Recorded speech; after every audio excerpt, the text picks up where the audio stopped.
الحمد لله نحمده ونستعينه ونستغفره ونعوذ بالله من شرور أنفسنا ومن سيئات أعمالنا من يهده الله فلا مضل له ومن يضلله فلا هادي له ونشهد أن لا إله إلا الله وحده لا شريك له ونشهد أن سيدنا ومولانا محمدا عبده ورسوله وقال الله تعالى في القرآن المجيد سيقول السفهاء من الناس ما ولاهم عن قبلتهم التي كانوا عليها قل لله المشرق والمغرب يهدي من يشاء إلى صراط مستقيم صدق اللہ العلی العظیم۔ میرے محترم السلام علیکم ورحمۃ اللہ وبرکاتہ۔ الحمدللہ پچھلے ہفتے تک ہم لوگ ایک پارہ الف لام میم جو ہے پہلا پارہ وہ مکمل کر چکے تھے۔ آج انشاءاللہ دوسرا پارہ سے شروع کیا جائے گا۔ جب ہم لوگ شروع کر رہے تھے تو میرے ذہن میں یہ بات آئی تھی کہ پہلا پارے سے شروع کیا جائے یا پھر کہیں اور بیچ سے شروع کیا جائے، سورہ نساء وغیرہ یا سورہ اور بھی جہاں عورتوں کے خاص مسائل ہیں وہاں سے، لیکن الحمدللہ ہم لوگوں نے شروع کیا پہلا پارہ سے۔ دل میں یہ بھی بات آئی کہ کم سے کم یہ ہوگا کہ ایک دفعہ پورے قرآن مجید اگر اس طرح سے سن لیا جائے، پڑھ لیا جائے تو کم سے کم زندگی میں اور دل میں یہ اطمینان رہے گا کہ ہم لوگوں نے ایک دفعہ پورا قرآن ترجمہ اور تفسیر کے ساتھ پڑھ لیا ہے کچھ۔ اسی وجہ سے ہم نے پہلا پارہ سے شروع کیا، اور الحمدللہ جیسا کہ فارسی کا مقولہ ہے قطرہ قطرہ دریا شبر، بوند بوند سے دریا بھرتا ہے۔ الحمدللہ کچھ ہفتوں کے بعد ایک پارہ ہم لوگوں کا ہو گیا، تو آج انشاءاللہ دوسرا پارہ شروع کریں گے۔ شروع کرنے سے پہلے یہ بات ذہن میں رکھیے کہ ابھی پہلا پارہ کے جو اخیر کا 2 رکوع ہوا اس میں بھی تحویل قبلہ کے لیے، قبلہ کو جو بدلا گیا ہے اس کے لیے ذہن بنایا جا رہا تھا۔ تمہید کے طور پر 2 رکوع ابراہیم علیہ السلام اور اسحاق علیہ السلام اور ان کا تذکر آیا تھا، کیونکہ کعبہ کے پہلے جو معمار ہیں وہ ابراہیم علیہ السلام ہیں، ان سے بھی پہلے پھر آدم علیہ السلام نے بنایا تھا، لیکن کعبہ کے جو معمار کہلاتے ہیں وہ ابراہیم علیہ السلام ہیں، ان کی بات آئی۔ اب دوسرا پارہ میں بالکل حکم آ رہا ہے کعبہ کے تبدیل، قبلہ کے تبدیل ہونے کا۔ تو فرمایا سَيَقُولُ السُّفَهَاءُ مِنَ النَّاسِ مَا وَلَّاهُمْ عَنْ قِبْلَتِهِمُ الَّتِي كَانُوا عَلَيْهَا۔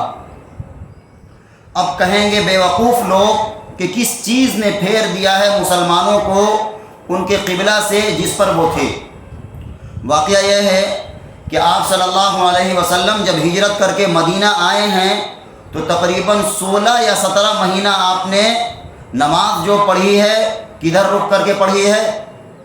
بیت المقدس کی طرف جو فلسطین میں ہے، مسجد اقصیٰ کی طرف۔ اور جب مکہ میں تھے تو اس طرح نماز پڑھتے تھے کہ کعبہ بھی سامنے ہو اور بیت المقدس بھی سامنے ہو، لیکن جب مدینہ آ گئے تو یہ ممکن نہیں رہا۔ مثال سے سمجھ لیجئے گا، جیسے مثال کے طور پر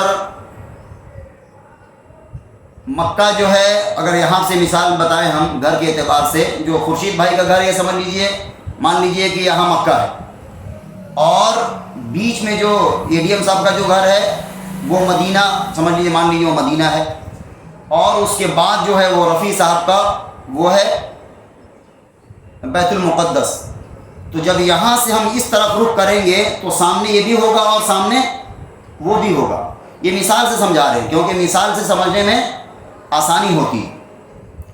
تو حضور جب مکہ میں تھے تو اس طرف رخ کرتے تھے کہ کعبہ بھی سامنے ہو اور بیت المقدس بھی سامنے ہو، لیکن جب مدینہ آ گئے، یعنی کہ آپ سمجھ لیجیے کہ وہاں اے ڈی ایم صاحب کے گھر کے پاس، تو اب اگر ادھر رخ کریں گے تو پیٹھ ادھر ہوگا، ادھر رخ کریں گے تو پیٹھ ادھر ہوگا. تو یہی شکل جا کر بن گئی مدینہ میں. آپ رخ کیے، شاید اللہ نے آپ کو حکم دیا ہو، لیکن قرآن میں نہیں آیا ہے کہیں پر باضابطہ کہ آپ کو اللہ نے حکم دیا. بہرحال وہی خفی کے ذریعے اللہ نے آپ کو حکم دیا ہو. تو آپ اس طرف رخ کرتے تھے مسجد اقصیٰ کی طرف، اور پیٹھ ہوتا تھا کدھر؟ کعبہ کی طرف. تو یہ آپ کو تکلیف ہو رہی تھی، بات آگے جا کر آئے گا، آپ کو یہ بات اچھی نہیں لگ رہی تھی. اور جو لوگ صحابی تھے جو مکہ میں ایمان لائے تھے، ان کے لیے بھی بڑا امتحان تھا، کیونکہ ان کے دل میں مکہ میں رہنے کی وجہ سے کعبہ کی محبت بہت شدید تھی. ان کے دل میں کعبہ کی محبت اور کعبہ کی عقیدت تھی. لیکن جب مدینہ آ گئے تو ان کے لیے کیا امتحان ہو گیا؟ اب مسجد اقصیٰ کی طرف ان کو رک کر کے نماز پڑھنا پڑ رہا ہے. اور جو صحابی مدینہ کے تھے، جن کو انصاری کہا جاتا ہے، مدینہ کے رہنے والے، وہ یہودیوں کے ساتھ رہا کرتے تھے، تو ان کے دل میں محبت کس کی تھی؟ مسجد اقصیٰ کی.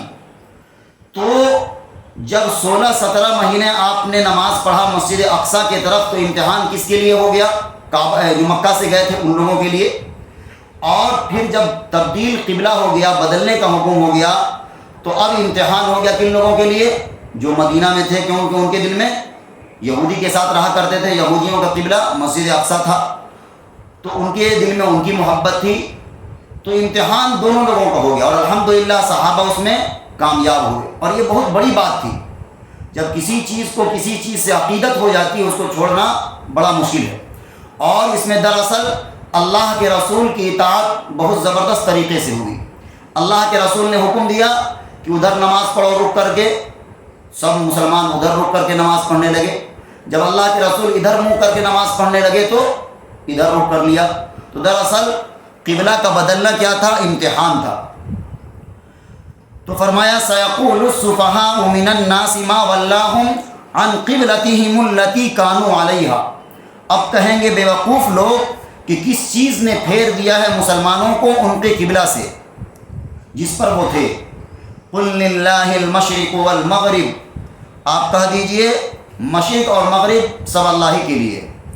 مشرق کہتے ہیں عربی میں پورب کو، اور مغرب کہتے ہیں عربی میں پچھم کو. تو یہ مثال کے طور پر دیا جاتا ہے کہ مشرق اور مغرب یہ کہا، صرف مقصد معنی کیا ہے؟ تمام رخ جو ہے وہ اللہ ہی کے لیے، چاہے وہ مشرق ہو، مغرب ہو، جنوب ہو، شمال ہو. مغرب کہتے ہیں پچھم کو، اردو میں پچھم کہتے ہیں، جدھر سے سورج نکلتا ہے ادھر پورب کہتے ہیں. اور ادھر مشرق کہا جاتا ہے عربی میں. اسی طرح جنوب کہا جاتا ہے دکھن کو، اور شمال کہا جاتا ہے اتر کو. تو بتایا ہر رخ جو ہے وہ اللہ ہی کے لیے. آپ کہہ دیجئے یہدی من یشاء الی صراط مستقیم، اللہ جس کو چاہتا ہے وہ راہ دکھاتا ہے سیدھا. آگے فرمایا وَكَذَلِكَ جَعَلْنَاكُمْ أُمَّةً وَسَطًا لِتَكُونُوا شُهَدَاءَ عَلَى النَّاسِ وَيَكُونَ الرَّسُولُ عَلَيْكُمْ شَهِيدًا. اور اسی طرح کیا ہم نے تم کو امت وسط، تاکہ ہو تم گواہ لوگوں پر اور ہو رسول تم پر گواہی دینے والے. یہ دیکھیے یہ بہت زبردست آیت ہے مسلمانوں کے حوالے سے. مسلمانوں کو مخاطب کرتے ہوئے کہا اللہ نے، اے مسلمانوں ہم نے تم کو وسط امت بنایا ہے تاکہ تم گواہ بنو لوگوں پر، اور رسول تم پر گواہی ہوں گے. مطلب یہ جو ذمہ داری مل رہی ہے کعبہ کے بدل جانے کی، یہ دراصل اشارہ ہے کہ تمہارے اوپر بہت بڑی ذمہ داری آنے والی ہے. اللہ کے رسول کو ذمہ داری دی اللہ نے، اللہ کے رسول نے آ کر بتلا دیا تم کو. اور پہلے کیا ہوتا تھا؟ ایک رسول آئے، ان کی تعلیمات مٹ گئی، دوسرا رسول آ جاتے تھے. لیکن اب آپ صلی اللہ علیہ وسلم کے بعد کوئی نیا نبی اور رسول آنے والا نہیں ہے، جبکہ لوگ قیامت آتے رہیں گے تو ان کی تعلیم و تربیت کون کرے گا؟ تو یہ مسلمانوں کو ذمہ داری دی جا رہی ہے کہ تم دراصل ریپرزینٹ کرنے والے ہو اللہ کے دین کو. آپ صلی اللہ علیہ وسلم آئے ہیں اور اللہ کے دین آپ کو بتلا دیے تو اب مسلمانوں کی ذمہ داری ہے کہ اس کو صحیح طریقے سے کیا کرنا ہے؟ دنیا والوں کے لیے حجت قائم کرنا ہے۔ اللہ کا دین ہے، اور افسوس کے ساتھ یہ کہنا پڑتا ہے کہ مسلمان اس میں ناکام ہیں۔ آج مسلمانوں کے ذمے کیا ہونا چاہیے؟ آپ دنیا والے کو دکھلائیے، دیکھیے اللہ کا دین ہے اور ہم اللہ کے دین کو ماننے والے ہیں۔ آپ چاہے جس شعبہ میں رہیں، آپ اگر بزنس مین ہیں، تجارت کرتے ہیں، دکان ہے، تو جھوٹ نہ بولیے، وعدہ کا پابند رہیے، وعدہ خلافی نہ کیجیے۔ اور ہر شعبے میں اگر کوئی پڑھ رہا ہے تو وہاں بھی آپ ایک وقار سے رہیے، گویا آپ کے کندھوں پر اسلام کی ذمہ داری ہے۔ آپ صرف مسلمان نہیں ہیں۔ اس آیت میں کیا کہا کہ تم لوگوں پر گواہ رہو گے اور رسول تم پر گواہ رہیں گے۔ مطلب وہی ہے، رسول کو اللہ نے دین دیا، وہ آئے ہیں، تم کو بتلا دیے ہیں، اب آگے قیامت تک تمہاری ذمہ داری ہے۔ اور اللہ کے رسول نے بھی جاتے وقت یہی نصیحت کیا تھا مسلمانوں کو، اے مسلمانوں، ہم تمہیں آ کر اللہ کے دین بتلا دیے، اب تمہاری ذمہ داری ہے، جو حاضر ہیں ان کی ذمہ داری کیا ہے؟ جو غائب ہیں ان کو بتلانا۔ تو دراصل مسلمان امت کی ذمہ داری کیا ہے؟ صحیح اسلام کو ریپرزینٹ کرنا دنیا والوں کے سامنے۔ یہ اللہ کا دین ہے، اللہ کا قانون ہے، آؤ دیکھو، تاکہ لوگ متاثر ہوں، دیکھوں، قریب ہوں۔ آج مسلمان افسوس کے ساتھ ایسا رویہ بنا لیا ہے کہ قریب آنے کے بجائے لوگ نفرت کر رہے ہیں، اور اس کے ذمہ دار ہم خود ہیں۔ اپنا کیا دھرا ہے وہ ہاتھ سے جو ہم کر رہے ہیں۔ ہونا کیا چاہیے تھا، اور پہلے ایسا تھا؟ اسلام ہندوستان میں کیسے آیا؟ لوگ تجارت کرنے کے لیے آئے کیرلا وغیرہ میں، اس کے بعد اس طریقے سے تجارت کیا کہ لوگ آپ کے دین کے قریب آتے چلے گئے۔ دیکھیے اسلام کہاں نہیں ہے، دنیا کے ہر گوشے میں اسلام ہے، کہیں مسلمان زیادہ ہیں کہیں کم۔ کیوں؟ پہلے کے لوگوں نے محنت کیا اور اپنے کردار اس طرح بنایا، لوگ گواہی دیتے تھے، ہاں یہ لوگ صحیح ہیں، یہ لوگ صحیح ہیں۔ جیسا کہ ابھی کچھ دن پہلے تک تھا، کیا یہ غیر مسلموں یہ بات مشہور تھی، اگر مسلمان ہے تو شراب نہیں پیے گا۔ اگر کہیں دعوت وغیرہ میں گیا ہو مسلمان تو اس کے لیے جوس وغیرہ کا انتظام کر دیا جاتا تھا کہ یہ شراب نہیں پیے گا، لیکن اب عام ہے، مسلمان بھی شراب پی رہا ہے۔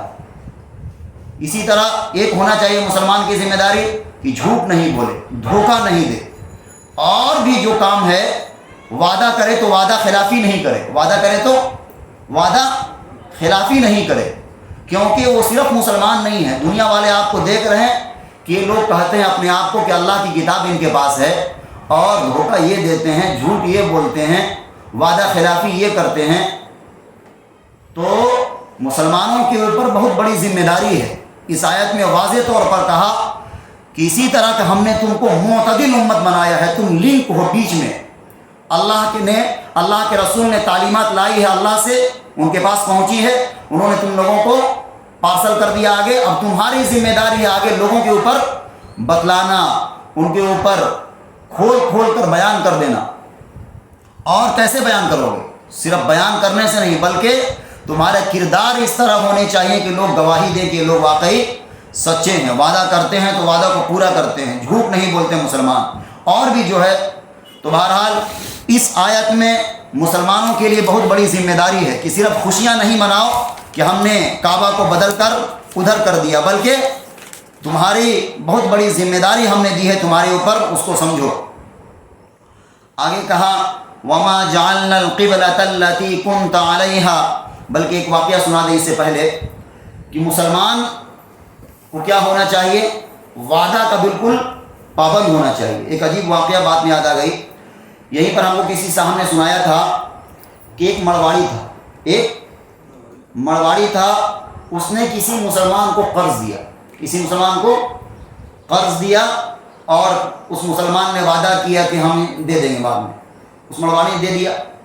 اب جو تاریخ تھی دینے کی، وہ مرواڑی بیچارہ گیا کہ لاؤ پیسہ دے دو ہم کو، تو اس مسلمان نے کیا کہا؟ ٹھیک ہے انشاءاللہ بعد میں دے دیں گے۔ اس کے بعد ایسا ہی انشاءاللہ کہتے کہتے ٹالتا رہا، اس کا سامنا بھی نہیں کرتا تھا، اور تاریخ پہ تاریخ بڑھاتا رہا۔ ایک دن اس کو اس مرواڑی نے پکڑ لیا بازار میں کہیں، اور کہا ارے یار میرا پیسہ دے دو۔ تو اس نے پھر کیا کہا؟ انشاءاللہ ہم دے دیں گے بعد میں۔ تو اس نے جو کہا ہے مڑواڑی نے، افسوس کرنا چاہیے مسلمانوں کو، اور دراصل پورے مسلمانوں کو تماچا لگایا ہے۔ کیا کہا؟ ارے یار تم جب بھی یہ لفظ کہتے ہو، پتہ نہیں کیا کہتے ہو، جب بھی کہتے ہو یہ لفظ میرا کام نہیں کرتے ہو، میرا کام نہیں کرتے ہو۔ ہم کو شرم آنی چاہیے کہ ہم اللہ کا نام لے رہے ہیں بیچ میں کہ انشاءاللہ ہم دے دیں گے، ظاہر سی بات اللہ چاہے گا تبھی دیں گے، لیکن بیچ میں کہہ رہے ہو تم انشاءاللہ، اللہ کا نام استعمال کر رہے ہو بیچ میں، اور وعدہ کو تم کو ایک بھی پاسداری نہیں ہے۔ تو یہ دراصل کیا ہے؟ افسوس کرنا چاہیے مسلمانوں کو۔ ہم کس لیے آئے تھے؟ ہم خود نیک بنے اور نیک راہ پر چلے، اور لوگ دیکھ کر ہم سے متاثر ہوں، یہ لوگ ہیں۔ ہم نے پڑھا کہیں کہ جو پہلے لوگ آئے تھے تجارت کرنے کے لیے، دکان وغیرہ کھولا، تو اس طرح دکان کھولتے تھے کہ دکان کھولا اور کھولنے کے بعد اگر صبح بکری وغیرہ جس کو زبان میں کہتے ہیں تجارت میں بوہنی جس کو کہتے ہیں ہندی میں، اگر وہ ہو جاتا تھا تو اپنے کیا کرتے تھے، بینچ کو موڑ دیتے تھے یا ایسے بچھا لیتے تھے دکان کے باہر۔ اس سے پتہ کیا چلتا تھا؟ اس کی دن کی شروعات ہو گئی دکان سے۔ اور اگر کوئی دوسرا آتا اور اس کا بینچ بچھا ہوا نہیں ہوتا تو اس کے پاس بھیج دیتے، جاؤ بیچارے کہ اس کی آج کچھ بھی نہیں ہوا ہے، اس کے بعد بچوں کے لیے جاؤ اس کے پاس تم خرید لو۔ اس طرح ایمانداری سے تجارت کیا ہے لوگوں نے، جھوٹ نہیں، وعدہ خلافی نہیں، جو بولا وہ دیا، اور ایسا نہیں کہ نقصان کرے کسی کا۔ اور افسوس کے ساتھ آج مسلمان کہاں جا رہا ہے؟ دیکھیے آپ پھل کے بزنس میں زیادہ تر مسلمان ہیں، اور آپ جائیے پھل خریدنے کے لیے، ایسا آپ کو کھڑے کھڑے چونا لگا دے گا کہ آپ کو اندازہ بھی پتہ بھی نہیں چلے گا کہ آپ کے ساتھ دھوکہ ہو گیا۔ وہ پہلے سے چن کر رکھتا ہے، اور جیسے آپ گئے وہ کس طرح ملا دے گا، ایسے ایسے کر کے بس آپ کو دے دیا۔ اسی طرح وزن میں ہیرا پھیری کر دے گا۔ ایک نبی گزرے ہیں شعیب علیہ السلام، ان کی قوم پر اسی لیے عذاب آیا ہے، ان لوگوں نے کیا کیا؟ ویل للمطففین، وزن میں ہیرا پھیری کرتے تھے وہ لوگ۔ آج مسلمان کر رہا دھڑلے سے، اور یہ ظاہری طور پر یہ سوچ رہا ہے کہ ہم کامیاب ہو رہے ہیں، ہم کامیاب ہو رہے ہیں، نعوذ باللہ۔ بہرحال کہنے کا مقصد یہ ہے کہ آپ اس طرح زندگی گزاریے، چاہے آپ کہیں بھی ہوں، آفس میں ہوں، آپ کہیں بھی اسلام کو ریپرزینٹ کر سکتے ہیں۔ آپ صرف اسلام کے اوپر چل کر تو رہیے، لوگ آپ سے آپ کی خود عزت کرنا شروع کر دیں گے، ہاں، لیکن بشرطے ہے کہ آپ صحیح طریقے پر رہیے، آپ جھوٹ نہیں بولیے۔ آپ کہیں بھی ہوں، آفس میں ہوں، آپ نوکری پیشہ ہیں تو آپ رشوت نہ لیجیے، اور جو آپ کے نیچے ہوں ان کے ساتھ اچھا سلوک کیجیے، ان کے ساتھ بدتمیزی سے نہیں بات کیجیے۔ اور بھی بہت سارے طریقے ہیں، لوگ دیکھیں گے ہاں واقعی یہ مسلمان ہیں، بچے ہیں ہمارے، بچیاں ہیں جاتی ہیں پڑھنے کے لیے۔ آپ اس طریقے سے رہیے کہ لوگ دیکھ کر بعد میں متاثر ہوں آپ سے، اور ہوتے ہیں۔ یورپ کا ایک واقعہ ہے کہ ایک مسلمان گیا وہاں پر شاید پڑھنے کے لیے، کیا وہاں پر تو عام کلچر ہے، وہاں پر کیا ہے کلچر، لڑکا لڑکی ایک ساتھ ہے، عام کلچر ہے۔ تو ایک نوجوان جو شاید یہاں سے گیا تھا پڑھنے کے لیے، مسلمان تھا، وہاں پر ہاتھ ملانا آرام ہے لڑکے لڑکیوں سے، وہاں پر ان سے ہاتھ ملایا گیا۔ تو اس لڑکے نے کیا کہا، یہ جو ہاتھ ہے میرا چھونا جو ہے یہ صرف میری بیوی کے لیے، یہ امانت ہے، ہم کسی اور کو چھو نہیں سکتے، کسی اور کو ہم ٹچ نہیں کر سکتے۔ یہ بات یورپ میں بہت تعجب خیز بات تھی، یہ کون آ گیا، کہاں سے آ گیا، اور بہت متاثر ہوئی وہاں کی لڑکیاں کہ واقعی دیکھیے اس طرح حیا اور پاک دامن ہے لڑکا کہ اپنے بیوی کے علاوہ کسی کو چھونا تصور نہیں کر رہا ہے۔ تو اس طرح جا کر وہ پھر بہت متاثر ہوئی اور اسلام کے قریب ہو گئی وہ لوگ۔ تو آپ کہیں بھی ہوں، آپ ایک وقار سے رہیے، آپ اپنا ایک وقار بنائیے۔ اور ہم نے عرض کیا صرف ایسا نہیں ہے کہ آپ اسلام کو بیان کر سکتے ہیں مسجد ہی سے یا ایک خاص کرتا پاجامہ ہی پہن کر، بلکہ آپ کہیں بھی ہوں، آپ اسلام کے طریقہ پر رہیے، لوگ دیکھ کر آپ سے اسلام سیکھیں گے۔ بہرحال بات نکل گئی، آگے فرمایا وما جعلنا القبلة التي كنت عليها الا لنعلم من يتبع الرسول ممن ينقلب على عقبيه، اور نہیں مقرر کیا تھا ہم نے قبلہ کہ جس پر آپ پہلے تھے مگر اس واسطے کہ معلوم کریں کون تابع رہے گا رسول کا اور کون پھر جائے گا الٹے پاؤں. وہی بات آ گئی جو ہم نے پہلے بتایا. کعبہ کی محبت جو مکہ سے لوگ آئے تھے ان کے دل میں زیادہ تھی. اسی طرح جو لوگ مدینہ کے صحابی تھے ان کے دل میں بیت المقدس کی محبت زیادہ تھی. تو اللہ نے یہ چیک کیا پہلے 16-17 مہینے آپ نے کدھر نماز پڑھا ہے؟ بیت المقدس کی طرف. تو دراصل امتحان تھا کہ یہ لوگ اللہ کے رسول کی اطاعت کرتے ہیں یا اپنے پاؤں الٹے پھر جاتے ہیں. بہرحال الحمدللہ سب جو صحابہ تھے اللہ کے رسول کی اتباع میں لگے رہے. آگے فرمایا وَإِن كَانَتْ لَكَبِيرَةً إِلَّا عَلَى الَّذِينَ هَدَى اللَّهُ. بے شک یہ بات بھاری ہوئی مگر ان پر جن کو راہ دکھائی اللہ نے. یعنی یہ قبلے کا بدلنا آسان نہیں ہے، بہت بھاری تھا اور بہت بڑی بات تھی، لیکن جس کو اللہ نے ہدایت دے دیا اس کے لیے کوئی بھاری بات نہیں تھی، کیونکہ وہ لوگ اللہ کی اطاعت کیا کرتے تھے. اللہ نے وہ حکم دیا تو اس کے پیچھے لگ گئے اور اللہ نے یہ حکم دیا تو ادھر مکھ کر کے نماز پڑھ لیے. ہاں لیکن یہ بات بہت بھاری تھی. آگے فرمایا وَمَا كَانَ اللَّهُ لِيُضِيعَ إِيمَانَكُمْ. اور اللہ ایسا نہیں کہ ضائع کرے تمہارا ایمان. یہاں پر ایمان سے مراد نماز ہے، کیونکہ صحابہ کے دل میں یہ بات آ گئی تھی کہ اگر اصل قبلہ کعبہ ہے تو پھر ہم لوگ جو 16-17 مہینہ ادھر رک کر کے نماز پڑھیں وہ نماز تو ہماری ضائع ہو گئی. تو اللہ نے یہ صاف کر دیا کہ دراصل وہ نماز ضائع نہیں ہوئی ہے، اللہ نے اس کو کیا کر لیا ہے؟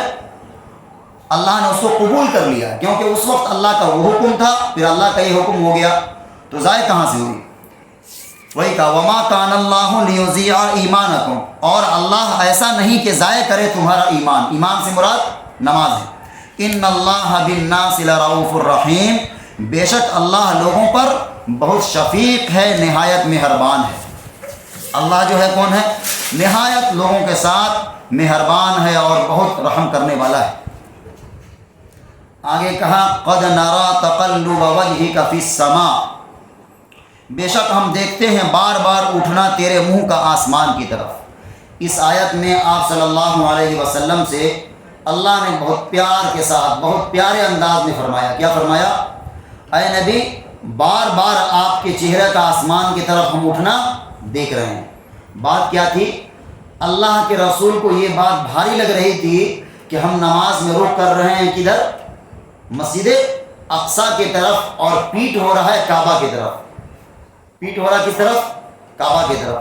تو اللہ کے رسول کو یہ بات اچھی نہیں لگ رہی تھی، تو آپ بار بار آسمان کی طرف نظر اٹھا کر دیکھ رہے تھے کہ شاید جبرائیل آئے اور اللہ کا قرآن لے کر آئے اور یہ حکم نازل ہو کہ ہم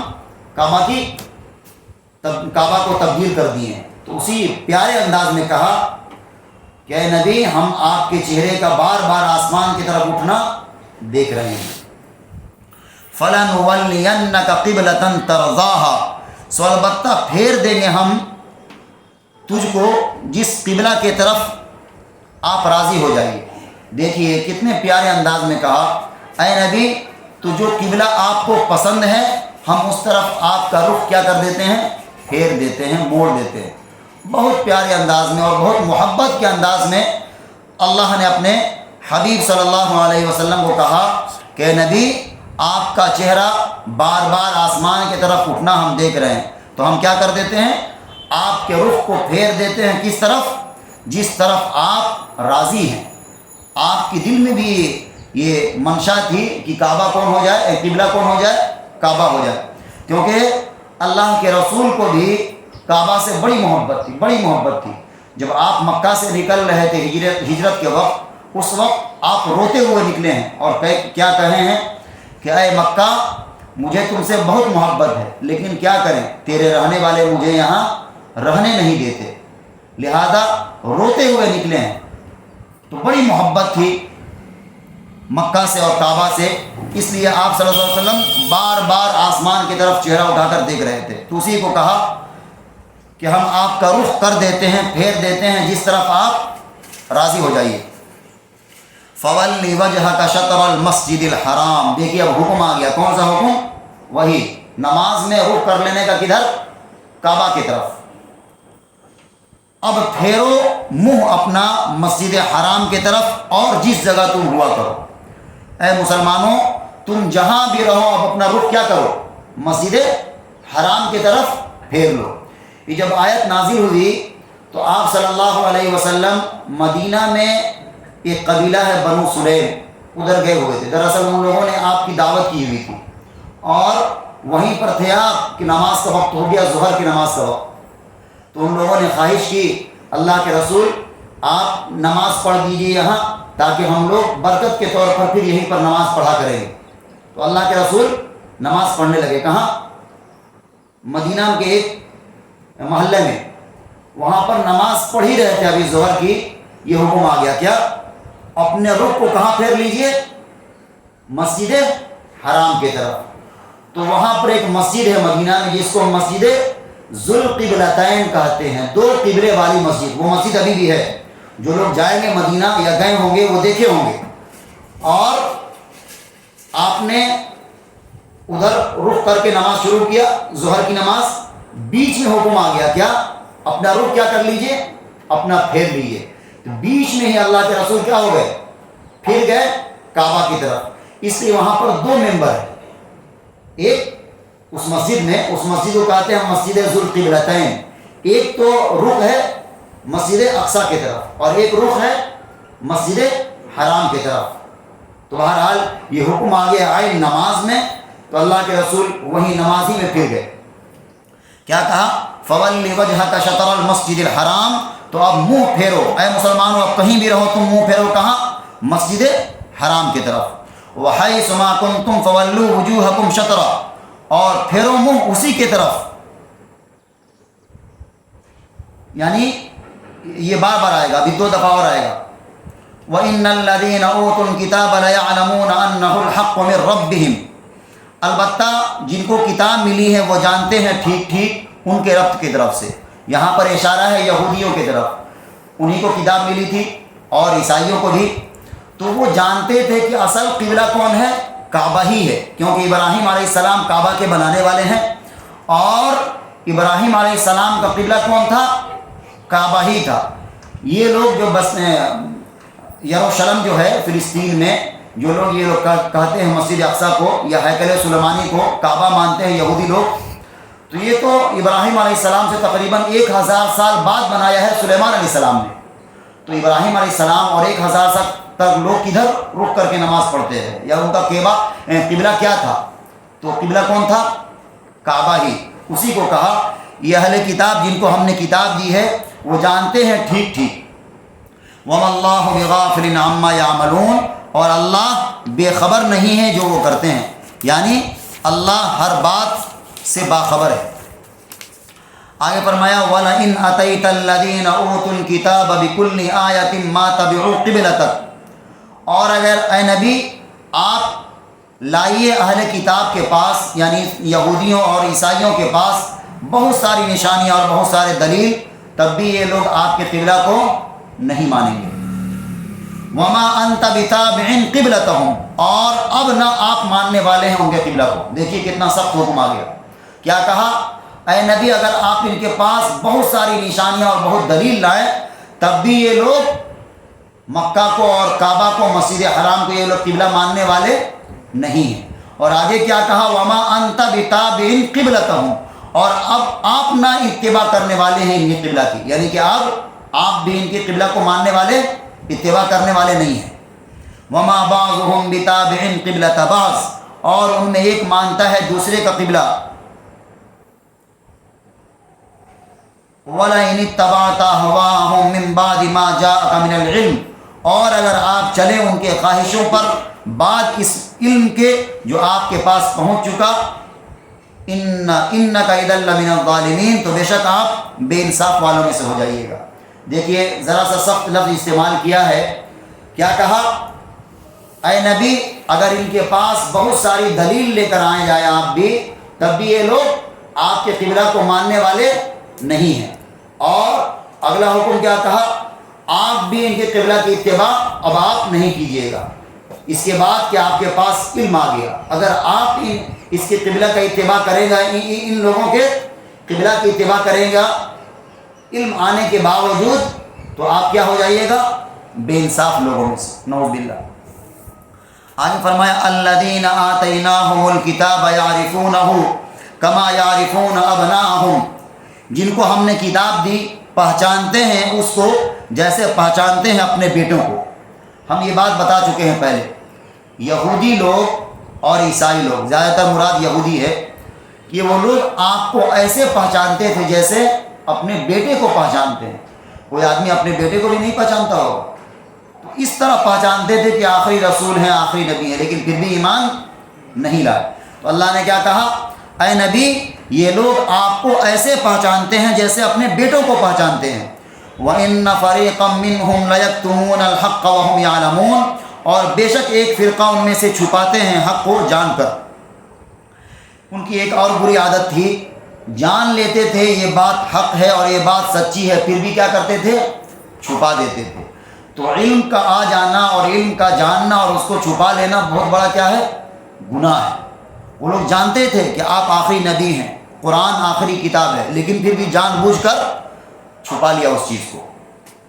آگے کہا الحق من ربک فلا تکونن من الممترین، حق وہی ہے جو تیرا رب کا ہے، پھر نہ ہو شک کرنے والا۔ یعنی آپ کو مخاطب کرتے ہوئے پورے مسلمانوں کو کہا ہے کہ حق وہی بات ہے جو آپ کے رب نے بتلائی ہے، اس کے بعد آپ شک نہیں کیجیے گا۔ وَلِكُلِّ أُمَّةٍ وِجْهَةٌ هُوَ مُوَلِّيهَا فَاسْتَبِقُوا الْخَيْرَاتِ، اور ہر کسی کے واسطے ہے ایک جانب یعنی قبلہ کہ وہ منہ کرتا ہے اس طرف۔ فَاسْتَبِقُوا الْخَيْرَاتِ، تو تم سبقت کرو نیکیوں میں۔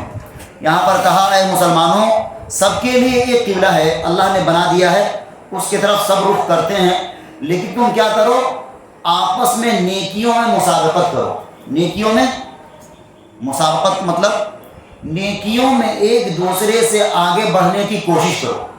یعنی سارے لوگ تو ایک طرف کھڑے ہی ہیں قبلہ کی طرف، سب کا قبلہ تو ایک ہی ہے، لیکن تم لوگ آپس میں کیا کرو؟ نیکیوں میں آگے بڑھ جانے کی کوشش کرو۔ دیکھیے بہت جامع بات ہے۔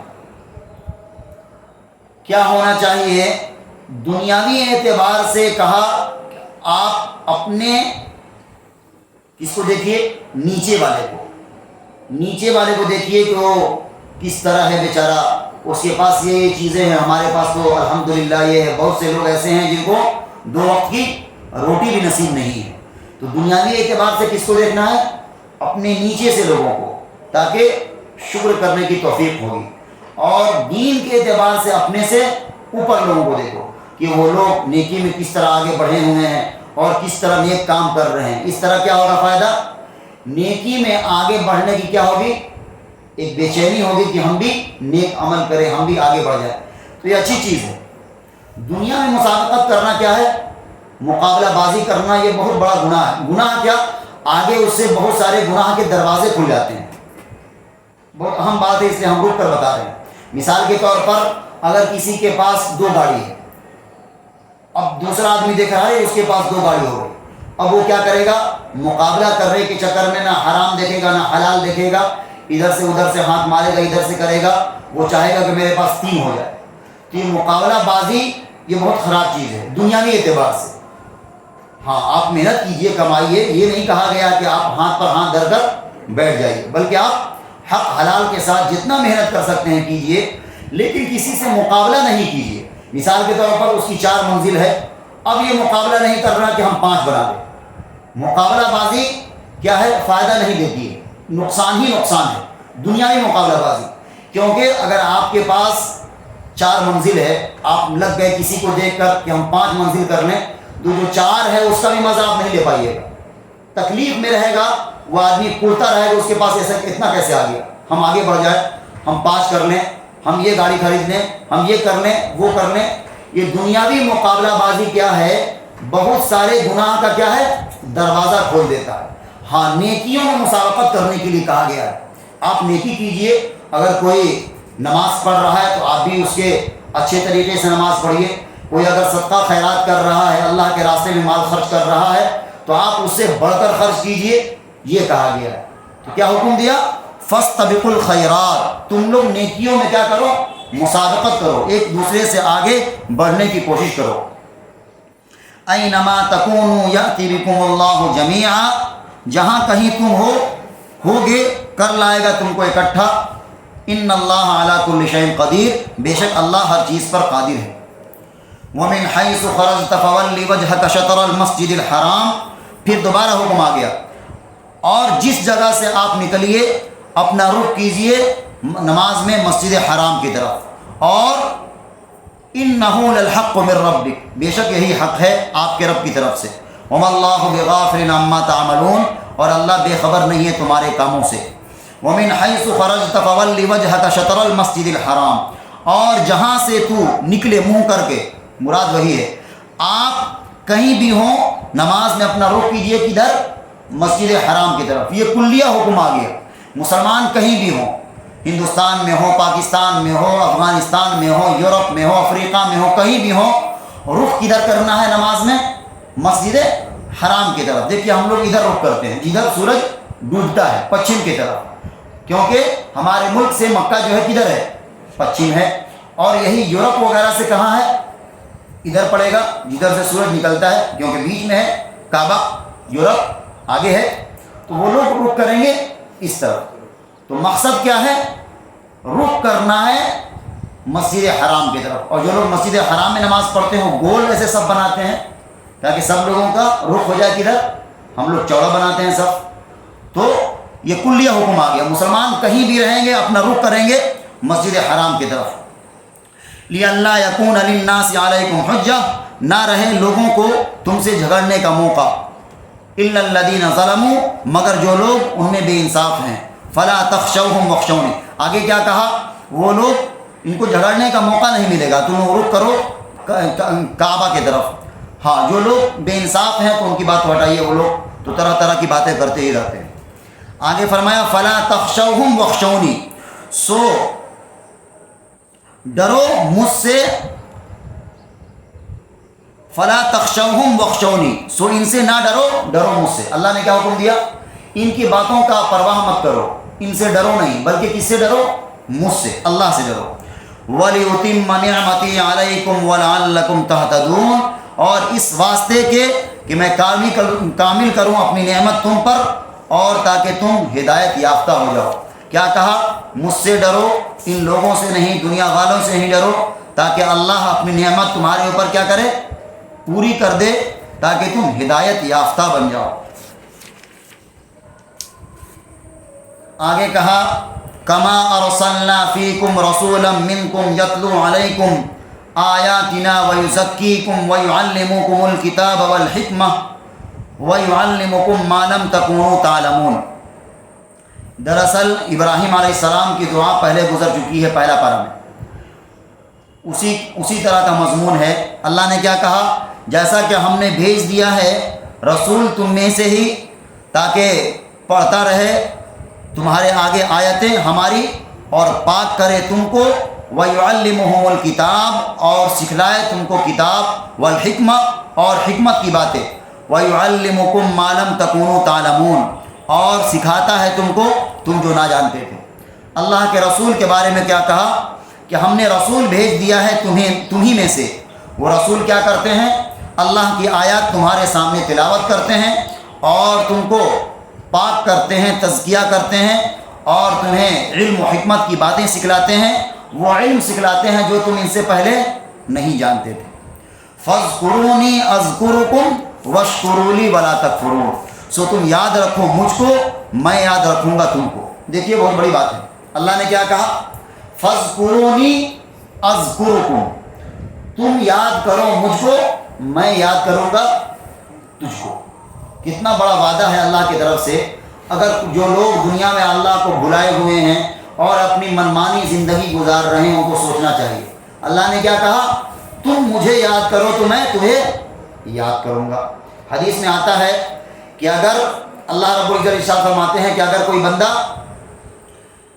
اللہ کو، ہم کو یعنی اللہ کو اپنے دل میں یاد کرتا ہے تو اللہ بھی اس کو اپنے دل میں یاد کرتا ہے، اور اگر کسی مجلس میں اللہ کو کوئی یاد کرتا ہے تو اللہ اس کو اس سے بہتر مجلس میں یاد کرتا ہے، یعنی فرشتوں کے مجلس میں۔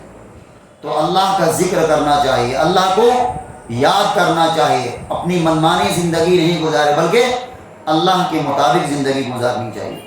کہا فاذکرونی اذکرکم، سو تم مجھے یاد کرو میں تمہیں یاد کروں گا، واشکرونی ولا تکفرون، اور تم میرا احسان مارو، میرا شکریہ ادا کرو، ولا تکفرون، اور ناشکری نہیں کرو۔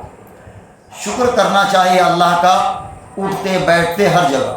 قرآن میں آیا ہے 13واں پارہ میں، کیا کہا؟ لئن شکرتم لازیدنکم، اگر تم میرا شکر ادا کرو گے تو ہم تم کو مزید دیں گے۔ کیا دیں گے؟ اور زیادہ دیں گے۔ ناشکری بہت بڑا گناہ ہے، اور ایک قوم گزری ہے، قوم سبا، سورہ سبا ہے 22واں پارہ میں، وہاں پر اس کا تذکرہ آئے گا۔ ان لوگوں نے ناشکری کی، اللہ نے عذاب دیا ان لوگوں کو۔ تو ناشکری نہیں کرنا چاہیے، اللہ نے جو دیا ہے کیا کرنا چاہیے؟ اس میں اللہ کا شکر ادا کرنا چاہیے۔ جیسا کہ ہم نے پہلے عرض کیا، نیچے کے لوگوں میں دیکھیے دنیاوی اعتبار سے، اگر کسی کے پاس ہاتھ پاؤں بھی سلامت ہے تو سوچئے وہ آدمی جس کے پاس ہاتھ نہیں ہے، جو آدمی بول نہیں سکتا، جو آدمی سن نہیں سکتا، ایسے بھی لوگ ہیں جس کو اللہ نے صحت دی ہے۔ آپ اندازہ لگائیے، جو آدمی بیمار رہتا ہے، بستر سے اٹھ نہیں چلتا، تب کیا ہوگا؟ آپ کو شکر کرنے کی توفیق ہوگی۔ ورنہ اگر ناشکری کرنے کی عادت ہو گئی تو ہزار نعمت بھی آپ کے پاس ہے، کیا کہیں گے آپ؟ بس اتنا ہی ہے، اور بھی وغیرہ وغیرہ کی بات۔ تو اللہ کی ناشکری کبھی نہیں کرنی چاہیے، اللہ کا شکر ادا کرے اور اٹھتے بیٹھتے کرے۔ جو اللہ نے دیا ہے یقیناً ہم اس کے قابل بھی نہیں تھے، اللہ نے ہمارے اوقات کے اعتبار سے بہت زیادہ دیا ہے، عزت ہو یا اور بھی کچھ ہو، کھانا پینا ہو یا اور بھی نعمت ہو، تو اللہ کا کیا کرنا چاہیے؟ ہمیشہ شکر ادا کرو۔ اور اللہ نے وعدہ کیا ہے لئن شکرتم لازیدنکم، اگر تم میرا شکر ادا کرو گے تو ہم تم کو کیا کریں گے؟ مزید دیں گے اور زیادہ دیں گے۔ اور ایک حدیث سنایا آپ کو، اللہ کے رسول نے ارشاد فرمایا افضل الذکر لا الہ الا اللہ۔ ابھی ذکر کی بات آ گئی، کیا کہا اللہ کے رسول نے؟ افضل الذکر لا الہ الا اللہ، سب سے بہترین ذکر کیا ہے؟ لا الہ الا اللہ۔ اور افضل الدعاء الحمدللہ، افضل الدعاء کیا ہے؟ الحمدللہ۔ آدمی اٹھتے بیٹھتے الحمدللہ کہنے کی عادت ڈال لے۔ پانی پیا ہے الحمدللہ، دودھ پیا ہے الحمدللہ۔ دیکھیے جو چھوٹی چھوٹی دعائیں ہیں بچوں کو ہم لوگ یاد کراتے ہیں اور کرانا چاہیے، اس میں کیا ہے؟ یہی چیز ہے۔ سو کر اٹھیں، کیا ہے؟ الحمدللہ الذی احیانا بعد ما اماتنا والیہ النشور۔ شروع کہاں سے ہے؟ الحمدللہ سے، اللہ کا شکر سے۔ کھانا کھائیں اس کے بعد کیا ہے دعا؟ الحمدللہ الذی اطعمنا وسقانا وجعلنا من المسلمین۔ الحمدللہ سے شروع ہے۔ تو یہ چھوٹی چھوٹی دعائیں یاد کرنی چاہیے، بڑا فائدہ ہے اس کا۔ اور دراصل کیا ہے؟ زبان سے اللہ کا شکر ادا ہو رہا ہے، اللہ کا شکر ادا ہو رہا ہے۔ اسی طرح واش روم سے نکلے ہیں، وہاں بھی کیا دعا ہے؟ غفرانک الحمدللہ الذی اذھب عنی العذاب وعافانی۔ دیکھیے تو بہت بڑی نعمت ہے، نیند کیا ہے؟ اللہ کی بہت بڑی نعمت ہے۔ جس کو نیند نہیں آتی اسے سوچیے، پاگل پاگل جیسا رہتا ہے، وہ دوائیں کھاتا ہے نیند کا۔ تو نیند آ گئی، صبح اٹھے کیا کرنا ہے؟ اللہ کا شکر، الحمدللہ۔ اسی طرح استنجا کرنے گئے ہیں آپ، واش روم گئے ہیں، وہاں سے نکلنے کے بعد بھی کیا دعا کرنا ہے؟ الحمدللہ الذی اذھب۔ کیا اس میں بھی شکر ہے؟ آپ کہیے گا استنجا کرنے کے بعد کیا شکر ہے؟ ہو سکتا ہے کہ نہیں؟ آپ وہ بھی بہت بڑی نعمت ہے۔ اگر انسان کا استنجا پیشاب بھی اگر رک جائے تو دن میں تارا نظر آ جائے گا اس کو، دن میں آرام سے جو ہو جا رہا ہے، بہت بڑی نعمت ہے یہ۔ ہنسنے کی بات نہیں ہے، ہنسی آ رہی ہے ہم کو بھی، لیکن سوچئے، غور و فکر کرنے کی چیز ہے۔ اگر آدمی کا پیشاب رک جائے، خدا نخواستہ کسی کو بیماری ہو جاتی ہے، پیشاب رک جاتا ہے، ایسا لگتا ہے کہ اس کا پیٹ، اب اس کو موت سامنے نظر آنے لگتا ہے۔ تو جا رہے ہیں، ہو جا رہا ہے، یا اور بھی اس طرح کا معاملہ ہے، چل پھر لے رہے ہیں، کھا پی لے رہے ہیں، ان تمام چیزوں میں کیا کرنی چاہیے؟ اللہ کا شکر ادا کرنا چاہیے۔ ایک واقعہ سنائیں آپ کو، ایک واقعہ سنا کر بات سمیٹتے ہیں۔ ایک آدمی تھا، اس کو دل کی بیماری تھی، دل کی بیماری تھی. ڈاکٹر نے کہا کہ دل کا آپریشن ہوگا. تو دل کے آپریشن کرنے کے بعد جو شیشہ میں اس کے دل کو نکال کر رکھا ڈاکٹروں نے، کچھ گھنٹے رکھا. رکھنے کے بعد اس نے فٹ کر دیا اور اس کے سامنے بل دیا ہاسپٹل میں. وہ آدمی دیکھ کر رونے لگا، تو ڈاکٹروں نے کہا کیوں روتے ہو، تمہارے پاس پیسہ نہیں ہے؟ اس نے کہا پیسہ تو میرے پاس بہت ہے، لیکن ایک بات میرے ذہن میں آئی، اللہ نے اتنے سال ہم کو زندہ رکھا، اس کی قیمت کیا مانگا؟ کچھ نہیں. کیا میرا شکر ادا کرو، میری نعمتوں کو یاد کرو اور میرا شکر ادا کرو. یہی مطالبہ ہے اللہ کا. اور تم صرف چند گھنٹے رکھے ہو، میرے دل کی حفاظت کی ہو، اس کے لیے اتنا لمبا چوڑا بل بنا دیے. تو چلتے پھرتے اللہ کی نعمتوں کو دیکھیے. یہ جو ہمارا آنکھ ہے اپنے سے یہ گرتا ہے اٹھتا ہے، اگر یہ صرف یہ گرنا بند ہو جائے تب بھی ہم پریشانی مصیبت میں آ جائیں گے. دیکھیے کیا نظام ہے اللہ کا. اگر ایک مکھی بھی آنکھ کے پاس آئے خود بخود وہ آنکھ کی پتلی بند ہو جاتی ہے. تو غور و فکر کرنا چاہیے. بار بار قرآن کہتا ہے تدبر کرو ان تمام چیزوں میں، تب کیا ہوگا؟ اللہ کا شکر کرنے کی کیا ہوگی؟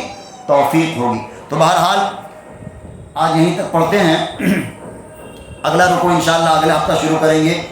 خلاصہ کلام یہ ہے، کہنے کا مطلب یہ ہے جو جامع ترین بات آئی ابھی تک آج جو پڑھے ہم لوگ سبق میں، ایک تحویل قبلہ کا واقعہ آیا، قبلہ کا بدلنے کا، اور دوسرے اللہ کا ذکر کرو اور اللہ کا کیا کرو؟ شکر ادا کرو. اللہ کا اس بارے میں ہم کتنی لمبی بات کریں کم ہو جائے گی، لیکن بار بار آپ کو یاد دلائیں ناشکری کا طریقہ نہیں اختیار کرنا چاہیے، ناشکری کا طریقہ اختیار نہیں کرنا چاہیے. آپ سے سمجھ لیجئے کہ بہت پیار سے کہہ رہے ہیں ہم، اور ایک گزارش بھی کر رہے ہیں. آپ خواتین ہیں، اپنے بیٹا سمجھ لیجئے، بھائی سمجھ لیجئے، یہ بہت بڑا سمجھ لیجئے کی پوائنٹ ہے. اپنی زندگی میں اس کو لائیے، شکر ادا کیجئے، اللہ کا شکر ادا کیجئے. اسی طرح جو لوگ آپ کے ساتھ احسان کریں ان کا بھی شکر ادا کیجئے. اللہ کے رسول نے ارشاد فرمایا جو لوگوں کا شکریہ ادا نہیں کرتا وہ اللہ کا شکریہ ادا نہیں کرتا. مثال کے طور پر کسی نے آپ کے ساتھ نیکی کیا، آپ کو پانی ہی پلا دیا، آپ جزاک اللہ کہہ دیجیے. اسی طرح اور بھی معاملہ ہے. ایک بات اور عرض کریں گے یہاں پر، دیکھیے برا نہیں مانیے گا، ہم یہاں پر نئے نہیں ہیں. ہم کیا ہیں یہاں پر؟ اب ایسا ہو گیا تقریباً 5 رمضان ہم کو یہاں گزر گیا، اب ہم کو یہاں پر اجنبیت نہیں لگتی ہے. ہم کو لگتا ہے کہ میرا گھر ہی ہے، اور کھل کر ہم بات کرتے ہیں، دل کھل کر. بات ہے کہ یہاں پر میرے ذہن میں بات آئی یہاں شکریہ سے، عورتوں کے اندر یہ بات ہونی چاہیے کہ اپنے شوہروں کا بھی شکریہ ادا کریں، اور مرد کے اندر بھی ہونا چاہیے کہ اپنے عورتوں کا بھی شکریہ ادا کرنا چاہیے. وہ آپ کو کھانا بنا کر کھلاتی ہیں، آپ کی خدمت کرتی ہیں، مرد کے دل میں بھی ہونا چاہیے کیا؟ کہ شکریہ ادا کرے. عورت کے دل میں بھی کیا ہونا چاہیے؟ ہنسنے والی بات نہیں ہے، شکر ادا کرنا چاہیے. اس سے کیا ہوگا؟ آپ کے جو گھریلو ماحول ہے وہ خوشگوار رہے گا. وہ کیا رہے گا؟ خوشگوار رہے گا. اور اس کی عادت ڈالنی چاہیے. آپ جزاک اللہ کہہ دیجئے. مثال کے طور پر آپ کے شوہر کچھ لائے ہیں آپ کے لیے باہر سے، آپ ان کا شکریہ ادا کیجیے. اسی طرح شوہر کے ذمہ ہے اگر آپ کے لیے کھانا بنائی ہیں، آپ کی خدمت کر رہی ہیں، آپ ان کا شکریہ کیجیے. شکریہ کے طور پر کچھ تحفہ ان کو پیش کیجیے. یہ طریقہ ہے، یہ ہونا چاہیے. دیکھیے کھل کر جو بات صحیح ہے وہ بات ہونی چاہیے. تو بہرحال یہ بات یہاں پر آ گئی اس لیے ہم نے عرض کر دیا. اللہ تعالیٰ سے دعا ہے کہ اللہ تعالیٰ ہمیں کہنے سننے سے زیادہ عمل کرنے کی توفیق عطا فرمائے. سوال ہے کسی کا کچھ؟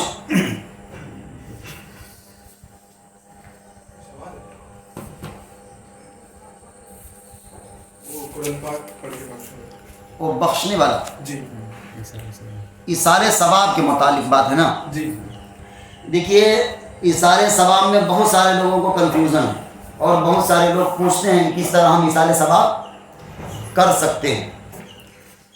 تو اس میں ہم ذرا تفصیل سے بتانا چاہیں گے.